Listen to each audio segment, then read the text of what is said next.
tidur yang lain.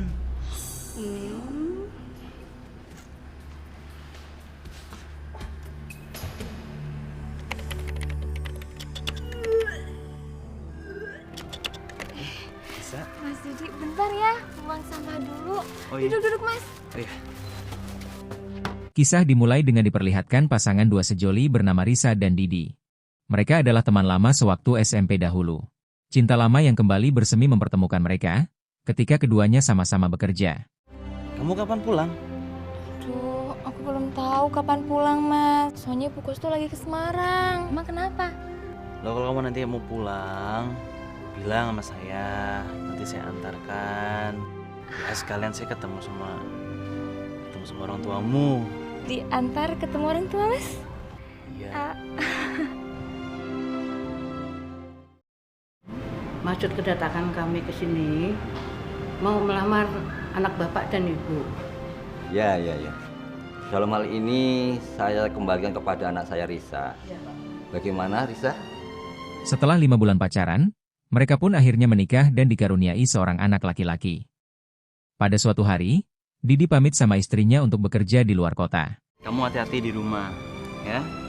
Iya. Semoga kerja di bangunan lancar. Amin. Pamit dulu ya. Dah. Mas kapan pulang? Insya Allah hari Sabtu juga beres. Aku pulang hari Sabtu. Walaupun cuma bekerja sebagai kuli bangunan, kehidupan rumah tangga Risa dan Didi pun cukup harmonis.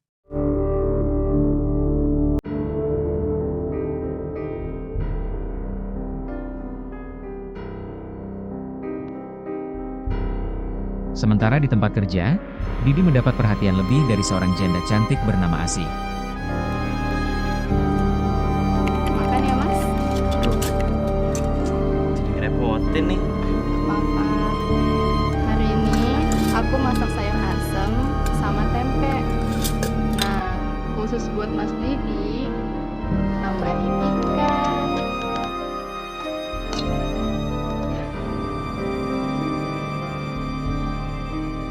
Cucian kotornya banyak banget, Mas. Kalau boleh sih, aku cuciin mau, Mas? Nggak usah, udah. Nggak apa-apa. Tapi nggak usah. Udah, nggak enak. Hubungan mereka semakin lama semakin mesra saja. Perhatian lebih yang diberikan Asih, akhirnya membuat Didi tertarik olehnya. Apalagi, waktu itu Didi jauh dari sang istri. Yo, Sdi, aku pamit ya. Mau kemana? Aku males lah jadi obat nyamuk. Liatin kalian pacaran. Ya sih, aku pamit ya. Itu.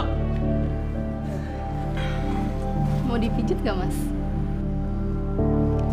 Aduh, udah enak sama yang lain. Udah ada yang lihat kok. Mau ya? Udah enak. Lagian kan besok mau pulang Sabtu Sari. Ya, aku ditinggal dong. Aku kangen sama anakku. Tapi sebelum pulang, jalan-jalan sama aku mau ya? Ayolah Mas, kita refreshing. Terbujuk rayuan sang janda, Didi pun akhirnya jatuh di pelukannya. Dan apa yang terjadi? Terus, enaknya ngapain Mas? Tapi kan udah punya istri loh. Ya nggak apa-apa lah Mas, aku udah suka banget dari dulu. Ya, penggarapan kebun kacang dan singkong bakar pun tak dapat dihindarkan lagi. Maknyos bosku, Maknyos, Jos, enak banget bosku. Tapi kamu nggak punya perempuan lain toh di luar sana? Kamu nih percaya aja sama masmu ini. Aku tuh nggak pernah neko-neko. Beneran kan Mas? Aku nggak mau kau punya perempuan lain. Iya. Belum tidur Mas?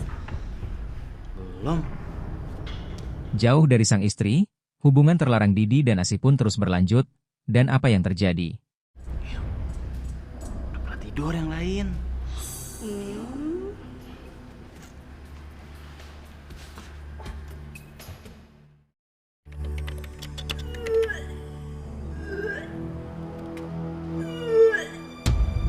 Ya, Asih pun mual-mual gara-gara kebanyakan ngolomos singkong bakar, dan dinyatakan positif berbadan 2.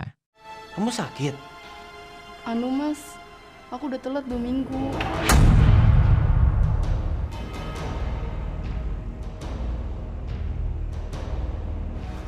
positif, Mas. Astagfirullahaladzim. Diurut aja apa ya, Mas? Jangan. Dosa. Jangan. Pokoknya, apapun terjadi, aku tanggung jawab sama kamu. Tapi satu, jangan. Yo. Semenjak kehamilan Asih, Didi kini harus menghadapi teror dan ancaman dari para pemuda di kampungnya Asih. Didi diancam harus membayar denda sebesar 10 juta, dan jika tidak, perbuatan Didi akan diberitahukan sama anak dan istrinya. Tertekan dengan semua itu, Didi kemudian pergi menemui temannya yang bernama Anto, dengan diantar tukang ojek bernama Pak Budi. Kalau mau kemana-mana, SMS saya aja. Saya siap mengantar. Kalau malam bisa, Pak. Bisa. Sampai Gunung Kidul loh. Mau? Mau, siap saya mengantar. Ya wes, sini. Tak bagi nomor. Oh iya ini. Ada apaan, Tok? Tok, aku minta tolong, Tok. Minta tolong apaan, Dik? Pinjam duit. Emang buat apa, Tok? Asih hamil, Tok. Walah, Dik. Jadi bener si Asih hamil. Terus, piye urusannya? Aku kena denda 10 juta, Tok. Sama para pemuda di kampungnya Asih, Tok. Aku takut istriku diapa-apain. Ya wes, kamu tunggu sini ya. Iya, Tok. Makasih, Tok. Setelah mendapatkan uangnya, Didi pun kemudian pergi menemui para pemuda tersebut dan memberikannya. Bawa uangnya? Bawa, Mas. Yaudah, sini. Waktu itu kan mintanya 10 juta. Mau gimana lagi, Mas? Saya udah tidak punya uang lagi. Saya tuh cuma kulit bangunan. Makanya lo, yang macam-macam, berani-beraninya hamil perempuan. Kalau sia-sia ada butuh apa-apa, kamu harus bertanggung jawab. Iya, Mas. Beberapa bulan kemudian, Didi mendapat kabar dari sang istri, kalau anak kedua mereka sudah lahir. Namun, rasa bahagianya bercampur dengan kecemasan, yang terus menghantui pikiran Didi, karena masalah dengan Asih belum terselesaikan. Meskipun pikirannya kalut, Didi pun berusaha menjalani hari-harinya seperti biasa. Didi kemudian menghubungi Pak Budi untuk mengantarkannya pulang. Namun apa yang terjadi? Baru ngantar orang nih. Sebentar ya, saya menuju situ. Iya. Oke, yuk. Nah, Pak. Kok belok kiri, Pak? Bukan harus ke kanan? Lewat sini lebih dekat deh. Oh, ya udahlah. Duh. Kok jadi nyasar ke sini? Mana saya tahu, Pak. Saya nggak ngerti jalan sini. Tadi kata jenengan lebih dekat lewat sini. Ya, mereka malah kesasar ke sebuah tempat sampai kemalaman, sehingga... Sebenarnya rumahmu di mana sih? Dari tadi muter-muter nggak nyampe-nyampe. Lah yang mana saya tahu, Pak. Bapak yang ambil jalan sini. Kalau gitu, ongkos ojeknya ditambah ya. Mau ngaco sampean ya? Saya capek dari pagi tadi ngojek. Mana muter-muter nggak nyampe-nyampe lagi. Sampean ini gimana sih? Kenapa? Sini mau ngapain?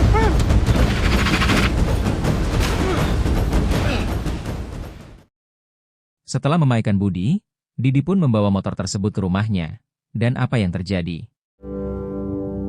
Motor siapa? Motor teman. Lo kok dibawa ke rumah? Yo, minta dijualin. Kok malah dimasukin, Thomas? Iya. Mas, kalau itu bukan motormu, gak usah dibawa ke rumah, bawa aja di kantor. Thomas, kembaliin aja Mas ke temanmu. Setelah 2 minggu menjadi buronan polisi, Didi akhirnya ditangkap dengan tanpa perlawanan. Atas perbuatannya tersebut, kini Didi harus mempertanggungjawabkannya dengan menjadi penghuni penjara. Tamat dengan ending yang sangat membagongkan.